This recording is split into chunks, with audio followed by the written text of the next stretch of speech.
ভৌতিক গল্প হলো এমন একটি গল্প যেখানে ভূত, প্রেত, আত্মা ইত্যাদিদের নিয়ে অনেক কিছু ঘটে চলে। এই গল্পগুলো সাধারণত ভয়ঙ্কর অবস্থার কারণে তৈরি হয়ে থাকে। ভূতের গল্প অনেক সময় মানুষের ভয়ের সাথে খেলা করে এবং অনেক অনেক অনেক রহস্য বাতাসে ভরিয়েও তোলে। এই গল্পগুলো সাধারণভাবে রাতে বা অন্ধকারে প্রকাশ পায় এবং তারা পাঠকের মনে ভয় ও অদ্ভুত ভাবনা ধারণ করার সুযোগ সৃষ্টি করে। ভূতের গল্প বাংলা সাহিত্যে একটি অত্যন্ত গুরুত্বপূর্ণ অংশ তৈরি করেছে এবং এগুলো প্রিয় হয়ে উঠেছে সাধারণ মানুষের মধ্যে।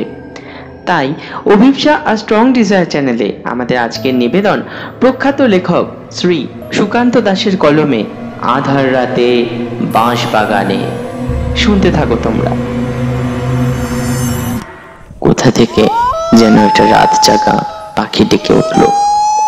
এ সময়টা রাত জাগা পাখি ডাকারই কথা।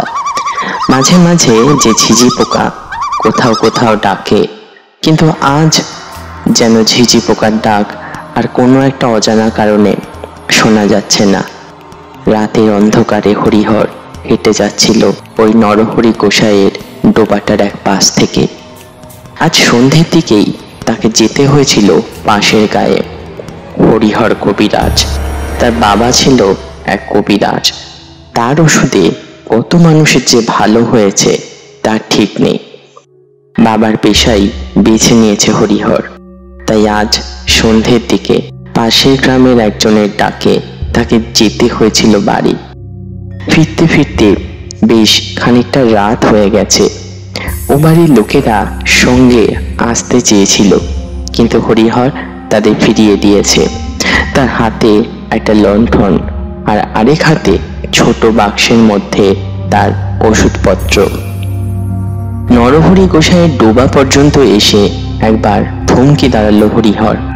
নরহরি গোসাইয়ের ডোবার এক পাশ থেকে রাস্তাটা এগিয়ে গেছে সামনের দিকে, তারপর একটা রাস্তা চলে গেছে গ্রামের বাইরের দিকে, আর আরেকটা রাস্তা গিয়ে ঢুকেছে গ্রামের ভেতরের দিকে। কিন্তু ওই রাস্তা ধরে যেতে গেলেই একটা বাঁশবাগান পড়বে। ওই বাঁশবাগানটা রাতের বেলা সম্পূর্ণ জনশূন্য হয়ে থাকে। শুধু তাই নয়, ওই বাঁশবাগান দিয়ে এই গ্রামে অনেকের মুখে অনেক কথা চালু রয়েছে।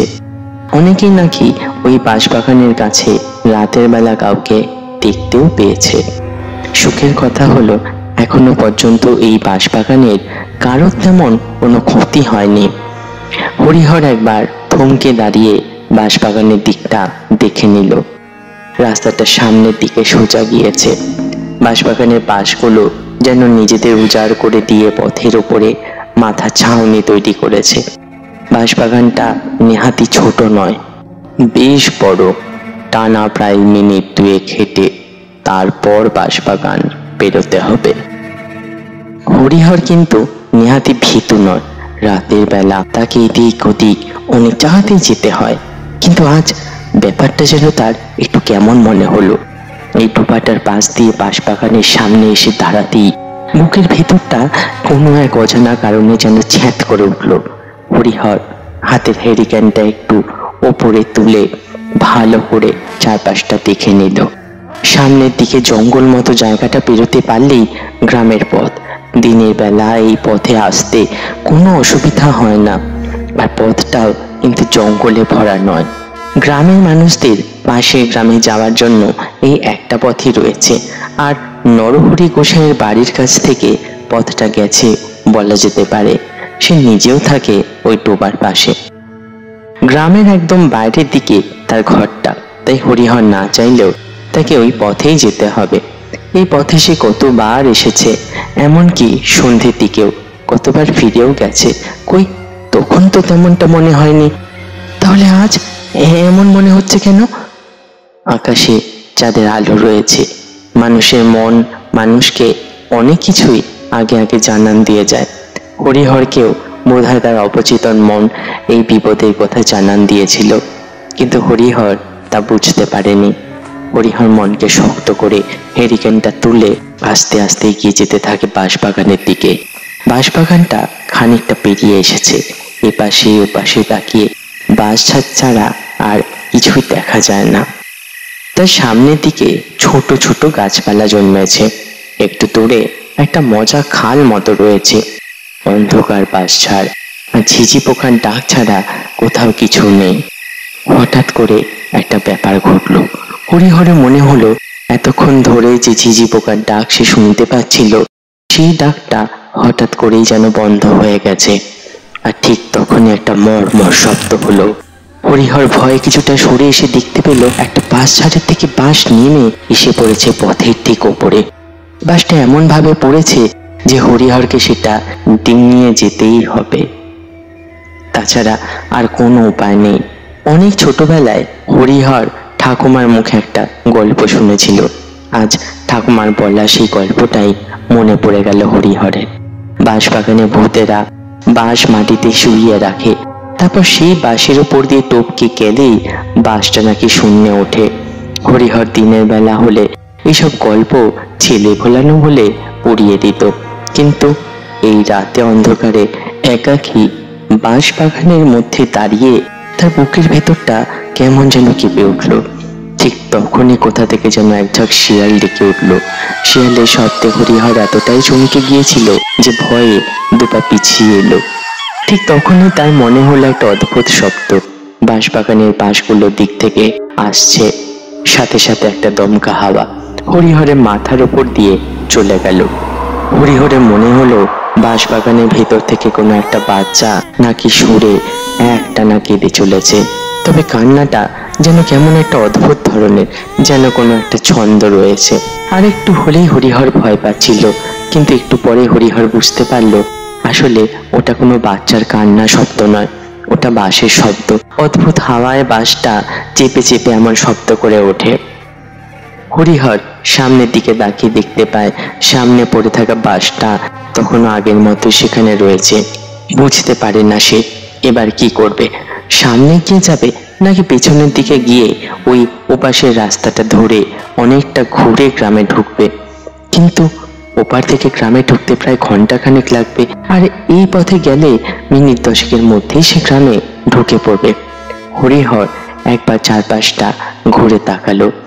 এখন এখান থেকে পিছনের দিকে চলে গেলেও যদি কোনো বিপদ ঘটে যায়, চিৎকার করে কাউকে ডেকেও সে পাবে না। নরহরি গোসাইয়ের বাড়িটা ডোবার ওপাশে। চিৎকার করলে নরহরি গোসাই যে সেখান থেকে তাকে বাঁচানোর জন্য আসবে তেমন কোনো সম্ভাবনা কিন্তু নেই। হরিহরের মনে হলো এখান থেকে ফিরে যেতে গেলেও বিপদ রয়েছে, সামনে এগোতে গেলেও সে বিপদ রয়েছে।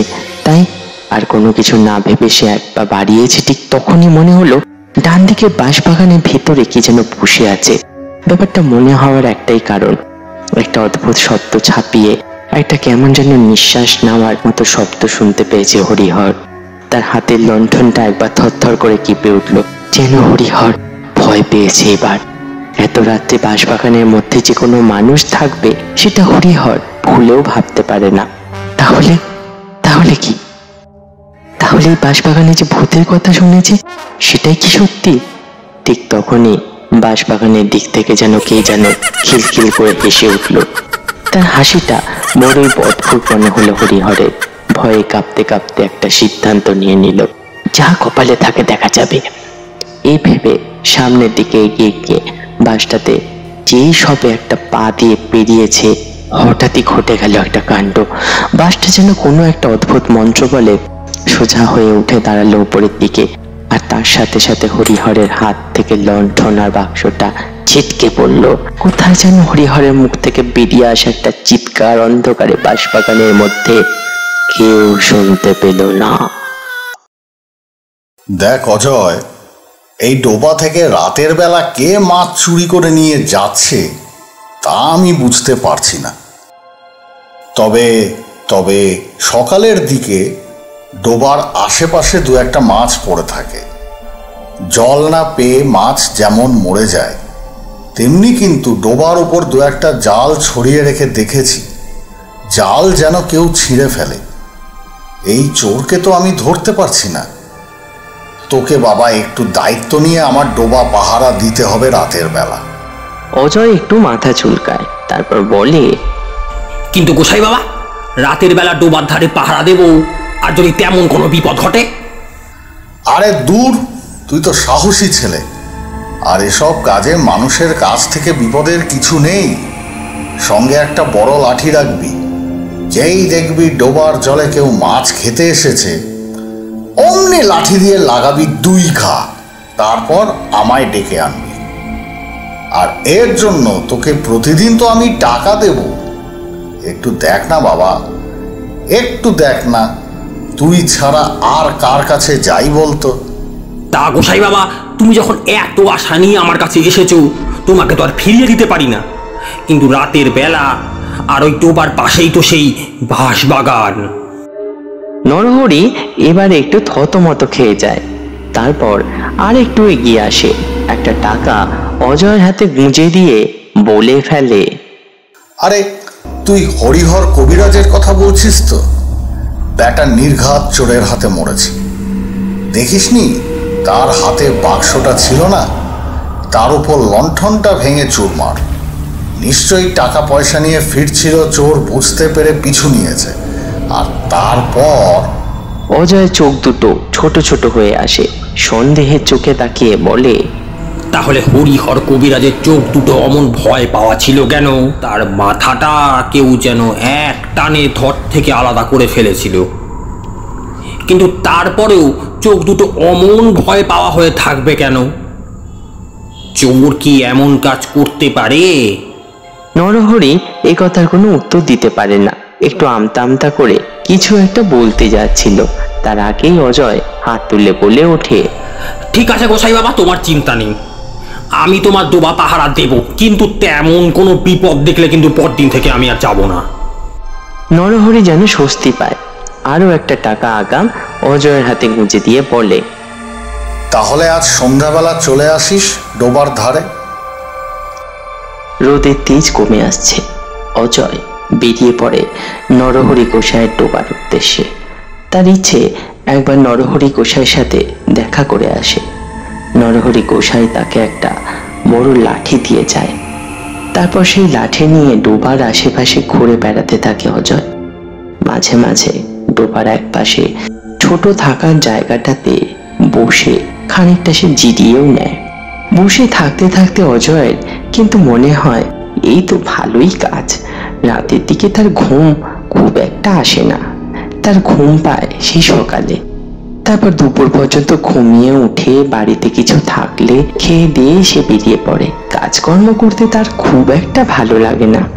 আর এই কাজটা করলে তো সবই হবে, সাথে কিছু টাকাও জুটবে।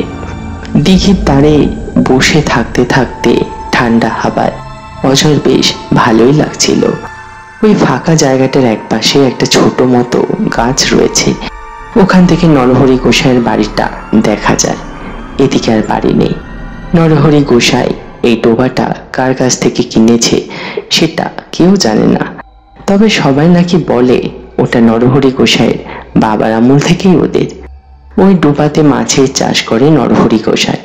তারপর সেই মাছ জেলে দিয়ে তুলিয়ে চালান দিয়ে দেয় পাশের গ্রামের মাছের বাজারে। তার সেই মাছ রাতের বেলা কেউ চুরি করে নিয়ে যাচ্ছে বলে মনে হয় নরহরি গোসাইয়ের। তাই অজয়ের কাজের ডাক পড়েছে। বসে থাকতে থাকতে কেমন যেন একটা ঝিমুনি এসে যায় তার। অজয় তাই উঠে দাঁড়িয়ে লাঠিটা হাতে নিয়ে আধো অন্ধকারের মধ্যে ডোবার চারপাশে ঘুরতে থাকে। একটা লণ্ঠনও দিয়েছে নরহরি গোসাই, সেই লণ্ঠনটা ওখানেই রয়েছে। থাক, অন্ধকারে লাঠি নিয়ে ঘুরতে ঘুরতে ডোবার চারপাশে ঘুরে বেড়ায়। কেউ নেই। আর এদিকে এত রাতে কেই বা থাকবে? অজয় মনে মনে খানিকটা শান্তি পায়। তাহলে পুরো ভীমরতি হয়েছে। আর রাতের বেলায় মাছ চুরি করতে আসবে, তাও আবার এই বাঁশ বাগান পেরিয়ে, এত বুকের পাটা কার আছে? অজয় একবার ভয়ে ভয়ে বাঁশ বাগানের দিকে তাকিয়ে দেখে। তারপর হেঁটে চলে আসে নিজের জায়গায়। চুপ করে লাঠিটা হাতে নিয়ে বসে থাকে। বসে থাকতে থাকতে ঠান্ডা হাওয়া চারপাশের অন্ধকারের মধ্যে কেমন যেন একটা ঝিমুনি আসতে থাকে অজয়ের। দূর থেকে একটা ঝিঝি পোকার ডাক ভেসে আসছে। মাঝে মধ্যে শিয়াল ডেকে উঠছে কোথাও যেন। এমন একটা রাতে জঙ্গলের মধ্যেই ডোবার কাছে বসে থাকবে অজয়ের মতো মানুষ ছাড়া আর অন্য কারো ভালো লাগতো না। আর এই কথাটাই জানতোই নরহরি গোসাই, তাই অজয়ের কাছেই সে গিয়েছিল। বুদ্ধিটা সে ভালোই বার করেছিল, কিন্তু নরহরি গোসাই নিজেও জানতো না যে তার ডোবা থেকে আসলে মাছ চুরি করে নিয়ে যাচ্ছে কে। দেখতে দেখতে 2 দিন কেটে যায়। অজয়ের বেশ ভালোই লাগছে রাতের বেলা, শুধু ডোবার পাশে নয়, এদিক ওদিকেও লাঠি হাতে সে ঘুরে বেড়াচ্ছে। তবে রাতের বেলা ডোবার কাছে কাউকে আসতে দেখা যায়নি। বসে বসে অজয় ঘুমিয়ে পড়ে মাঝে মাঝে। নরহরি গোসাই বেশ খুশি হয়েছে। অজয়ের কাজে মাত্র 3 দিন হলেও নরহরি গোসাইয়ের কেমন যেন মনে হয় আর কেউ মাছ খেতে আসেনি। দেখতে দেখতে কয়েকটা দিন কেটে যায়। একদিন বাড়িতে বসে আছে অজয়, দেখতে পায় তাদের গ্রামে জগাই এসেছে তার কাছে। জগাই দাওয়ার কাছে এসে বসতেই অজয় বলে ওঠে, কিরে জগাই, মাঠে যাসনি আজ? হ্যাঁ, মাঠে গেছিলাম। ও এই এখনই মাঠ থেকে ফিরছি। তোর কাছে এলাম একটা বিশেষ কারণে। শুনলাম তুই নাকি নরহরি গোসাইয়ের পুকুরটা পাহাড় দেওয়ার কাজ নিয়েছিস রাতের বেলায়। কি আর করি বল, বাড়িতে বসে তো এভাবে আর টাকা পয়সা পাওয়া যাবে না। তার নরহরি গোসাই টাকা পয়সা বেশ ভালোই দেবে বলেছে। এই দিনের বেলা ঘুমিয়ে সারা রাত জেগে যদি কিছু টাকা পয়সা পাওয়া যায় তাহলে আর আপত্তি কোথায় বল? আপত্তি কিছুই নেই, কিন্তু কাজটা যদি অন্য কোথাও হতো তাহলে আমি আর তোকে এত বারণ করতাম না। কিন্তু ওই নরহরি গোসাইয়ের পুকুর তো, তাই বলছি। তুই নরহরি গোসাইকে তো চিনিস, সে লোকটি তো খুব একটা ভালো মানুষ নয়। আর তাছাড়া ওই পুকুরও বেশ বদনাম শুনেছি। পুকুরের পাশে বাঁশবাগান রয়েছে, সেই বাঁশবাগান থেকে মানুষ যাওয়া আসা করতে পারে না। তাছাড়া অজয় বুঝতে পারছিল সবাইকে বলতে চলেছে হরিহরের মৃত্যুর কথাটা। সে বলবে, তাই আগে আগে একটু মুখ নামিয়ে বলে উঠল, হ্যাঁ হ্যাঁ হ্যাঁ, আমি জানি তুই হরিহরের মৃত্যুর কথা বলবি, তাই তো? আরে সেটা তো অন্য কোনো কারণেও হতে পারে। আর তাছাড়া যদি বাঁশবাগানে কিছু থেকেও থাকে তাতে আমার কি? আমি তো থাকবো ওই পুকুরের ধারে। সেখানে তো আর বাঁশবাগান হেঁটে হেঁটে চলে যাবে না। না, আমি সেখান থেকে বাঁশবাগানে চলে আসবো। ভয়ের কি আছে বলতো? জগাই পাশে বসে এক পলকে তাকিয়ে রইল অজয়ের দিকে, তারপর বলল, তুই কি সত্যি জানিস না কি আছে? মনে নেই সেই যে এবার তুই আর আমি ওই নরহরি গোসাইয়ের পুকুরের পাশ দিয়ে রাতের বেলায় হাঁটতে হাঁটতে যাচ্ছিলাম? সেবারে কি দেখেছিলাম? এই ভয়টাই পাচ্ছিল অজয়। জগাই অনেক বছর আগের একটা কথা মনে করিয়ে দেবে হয়তো। অনেক বছর বললেও খুব বেশি নয়, 6-7 বছর আগে হবে হয়তো। একদিন রাতের বেলা পাশের গ্রাম থেকে ওরা দুজনে এই পথে ফিরছিল। তখন পথটা ওই নরহরি গোসের পুকুরের পাশ দিয়ে বাঁশবাগানের পথের কাছে এসে মিশত। সেদিন রাতে ওরা দুজন ফিরতে ফিরতে নরহরি গোসাইয়ের পুকুর পেরিয়ে তারপর বাঁশবাগানের কাছে এসে পড়ে। সেখানে আসছে যেন বুঝতে পেরে কারা যেন একসাথে হাসাহাসি করছে, যেন কোনো একটা কারণে খুব জোরে সকলে একসাথে হেসে উঠেছে। জগাই একটু অবাক হলে পরে চিৎকার করে বলে উঠেছিল, এই কে রে ওখানে, কে হাসে? ব্যাস, জগাইয়ের কথা শুনে সব চুপচাপ। এবার কিন্তু ব্যাপারটা দেখে জগাই আর অজয় দুজনেই কেমন যেন অবাক হয়ে গিয়েছিল। যারা হাসছিল তারা এমন ভাবে চুপ করলো যেন চারপাশে থেকে তাদের চিহ্নটুকু একেবারে মুছে গেল।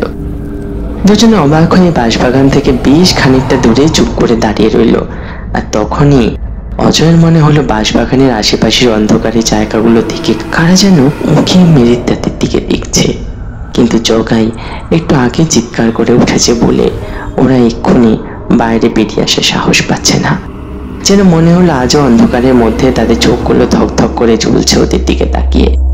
জগাই এমনিও কথা বলে উঠছিল, কিন্তু এবার যখন দেখতে পেলে আসলে সত্যিকারের জন্য চুপ করে অন্ধকার থেকে তাদের দিকে লক্ষ্য করছে, তখন জগাইও কেমন যেন ভয় পেয়ে গিয়েছিল। হ্যাঁ রে অজয়, কি হলো বলতো? মনে হচ্ছে যেন আধারে কারা আমাদের লক্ষ্য করছে। আমারও তাই মনে হচ্ছে, কিন্তু এত রাতে এখানে কারা থাকবে? এইটা নিয়ে দুর্নামও রয়েছে। যদি বাঁশবাগানে কিছু... অজয় এই কথাটা বলেছে সবে মাত্র, ঠিক তখনই আবার চারপাশ থেকে কারা যেন হি করে হেসে উঠল। অদ্ভুত একটা খ্যানখ্যানে গলায় একসাথে কারা যেন বলে উঠল,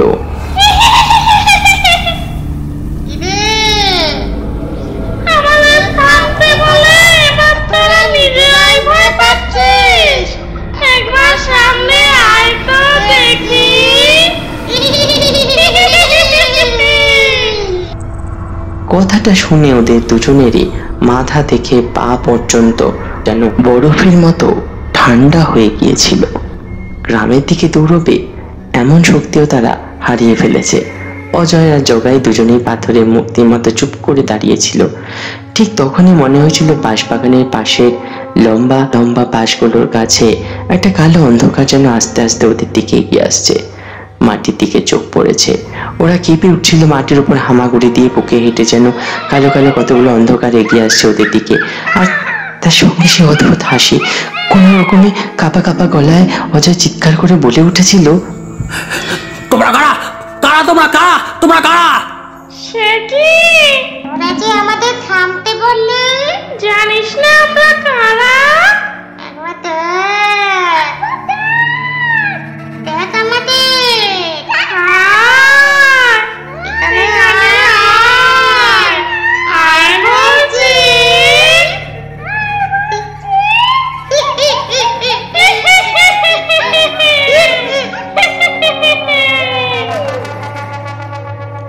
এইখানে আর এক মুহূর্তও নয়।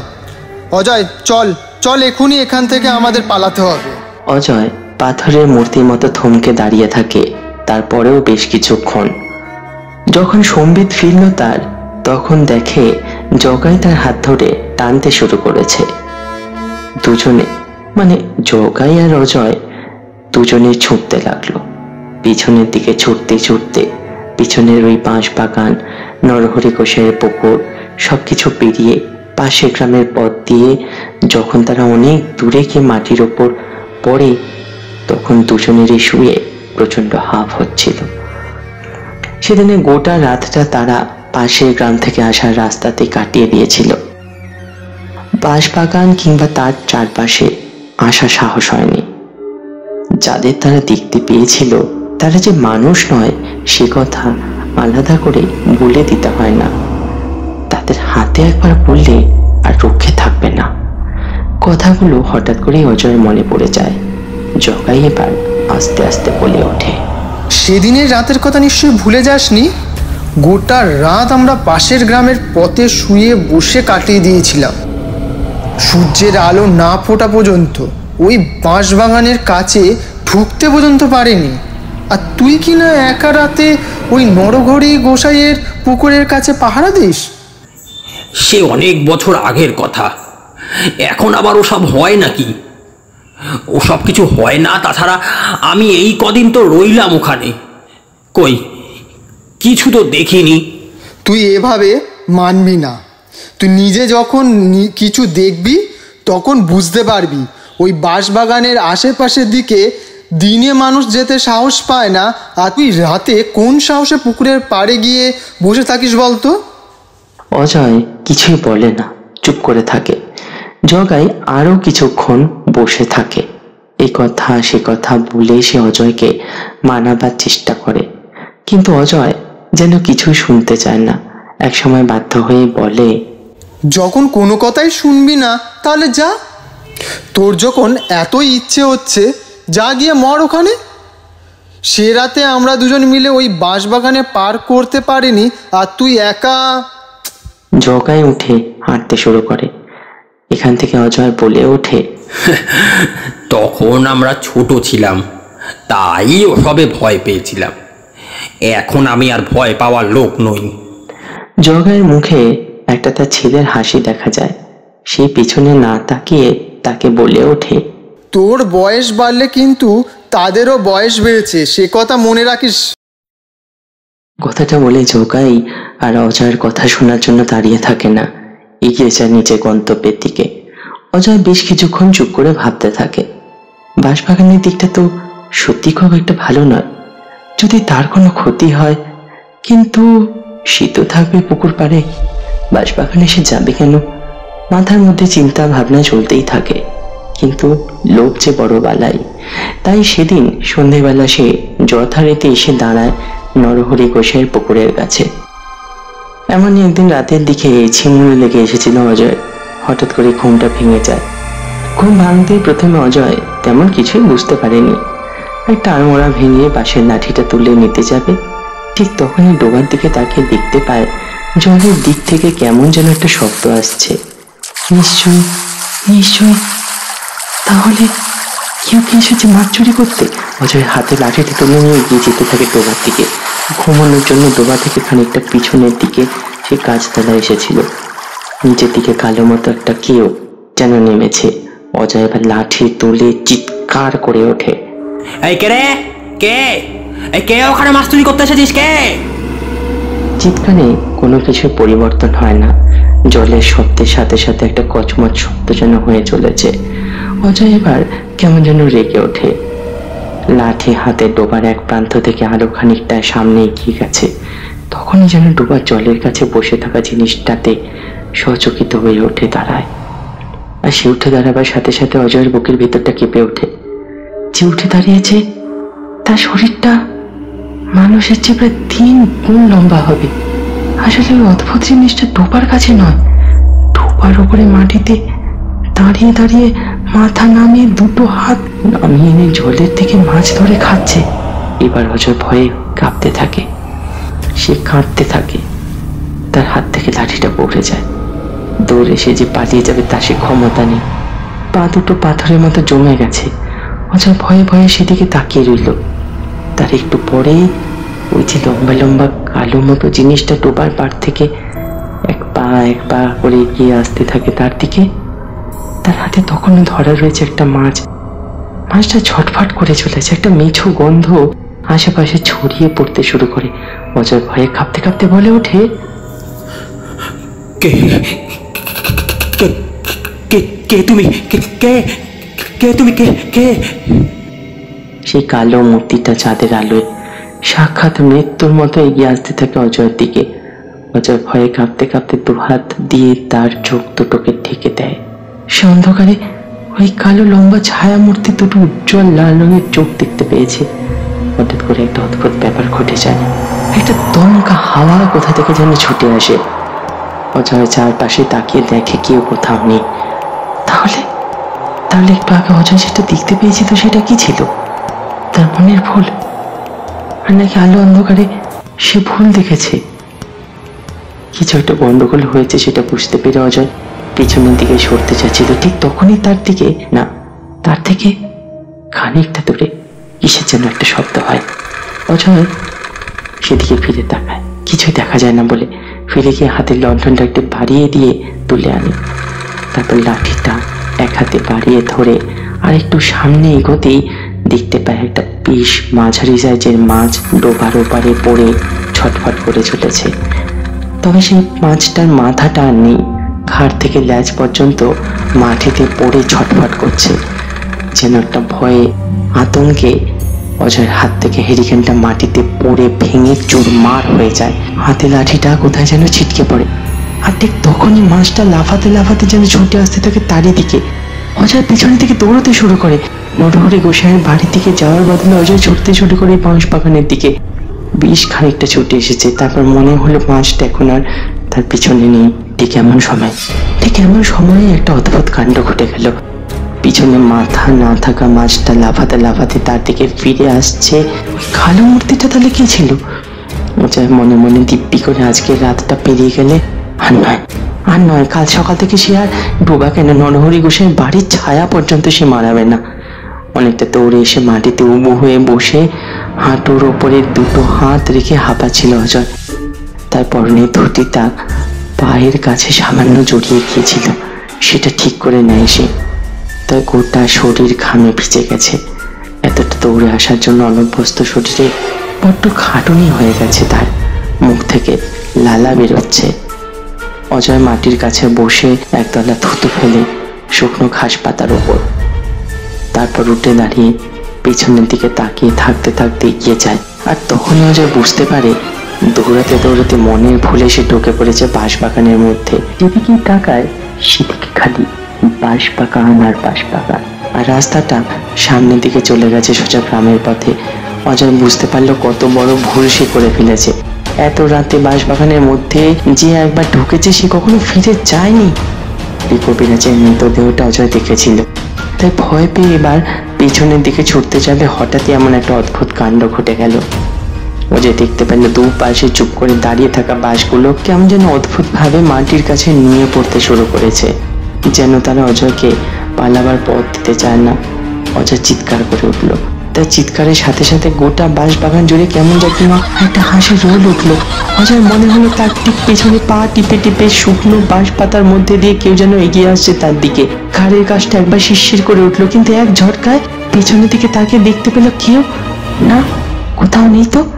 ঘুরে তাকাবার সাথে সাথে অজয়ের মনে হয়েছিল ঠিক তার ঘাড়ের কাছে যে এসে দাঁড়িয়েছিল সে এক ঝটকায় গিয়ে লুকিয়ে পড়লো এই বাঁশ গাছগুলোর আড়ালে। কে আছে এখানে? কে কে আমার ভয় দেখা যাচ্ছে? বেরিয়ে আয়, বেরিয়ে আয় বলছি। ঠিক তখনই অজয় দেখতে পায় ওপর থেকে একটা বাঁশ ঠিক তার দিকে এগিয়ে আসছে। তাড়াতাড়ি সরে দাঁড়ায় অজয়। বাঁশটা ঠিক তার গা ঘেঁষে এসে পড়ে মাটিতে।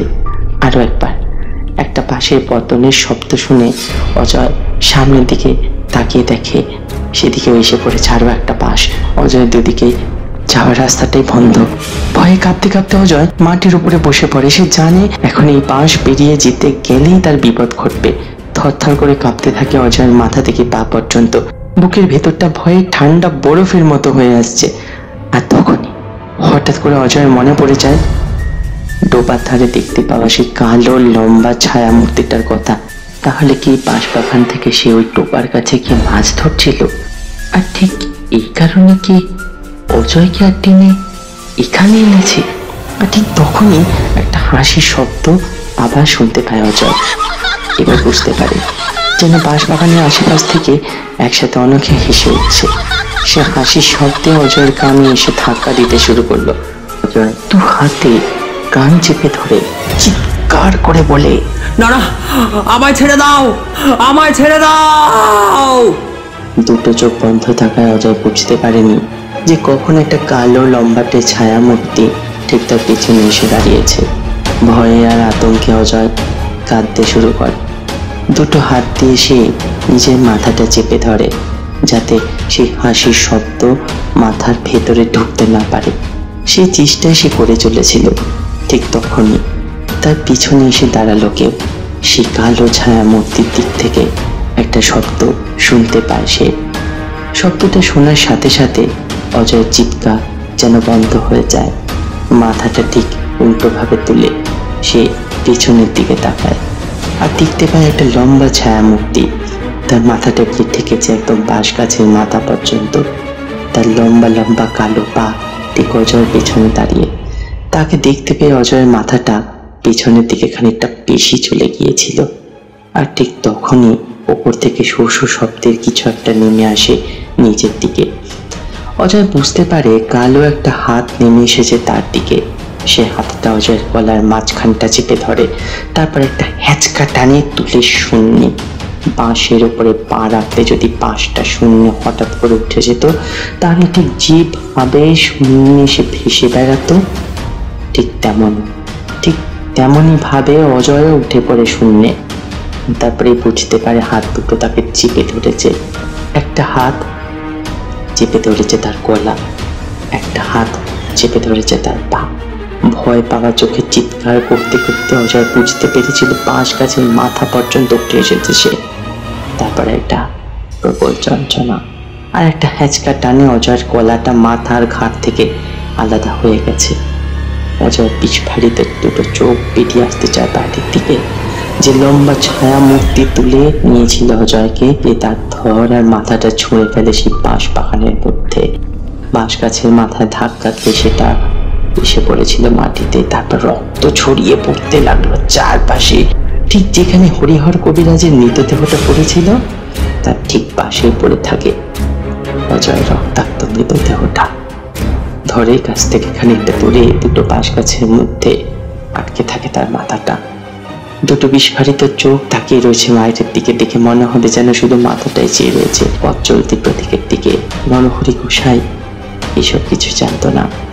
পরদিন সকালে অজয়কে খুঁজতে গিয়েছি মনে করে সে হয়তো বাড়ি ফিরে গেছে। পরদিন সন্ধ্যাবেলা যখন অজয় এলো না, তখন নরহরি গোসাইয়ের কেমন যেন টনক নড়ে। এদিকে ওই পথে অনেকেই যাতায়াত করছে, অথচ মাথাটাকেও দেখতে পায়নি, থরটা পড়েছিল গাছের পিছন দিকে। কিন্তু সকালের দিকে যেন সবকিছু ধীরে ধীরে পড়তে যেতে লাগলো। নরহরি গোসাইয়ের সেদিন ঘুম ভাঙতে খানিকটা দেরি হয়েছিল। ঘুম ভেঙে অবাক হয়ে যায় সে নিজের উপরে। এত দেরি তো তার কোনোদিনও হয় না। তারপর কি মনে হতো বাইরে বেরিয়ে আসে সে অজয়কে খুঁজছে। নরহরি গোসাই খুঁজতে খুঁজতে হঠাৎ করে কি মনে হচ্ছে বাঁশ গাছের উপরের দিকে তাকিয়ে দেখে একবার চিৎকার করে উঠেছিল। আর তারপর নরহরি গোসাই ওপরের দিকে তাকিয়ে যে দৃশ্যটা দেখতে পেয়েছিল তা সে কোনটা জীবনেও ভুলবে না। অজয়ের খাটা লাশটা বাঁশ গাছের দুটো বাঁশের মাঝখানে যেন কেউ চেপে বসে দিয়ে গেছে, আর তার মাথাহীন শরীরটা অনেকগুলো বাঁশ গাছের মাথার উপরে যেন এলোমেলো ভাবে ছড়িয়ে রয়েছে। এক্ষণ একটু জোরে হাওয়া দিলে মাটির নিচে এসে ধপ করে পড়বে।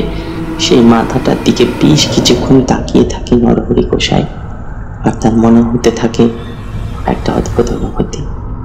নিজেও তো একই স্থানে থাকে, যদি এরপরে তার কোনো ক্ষতি হয়। সে আর দাঁড়াতে পারে না সেখানে, তাড়াতাড়ি ভয়ে ভয়ে এগোতে থাকে গ্রামের ভিতর দিকে।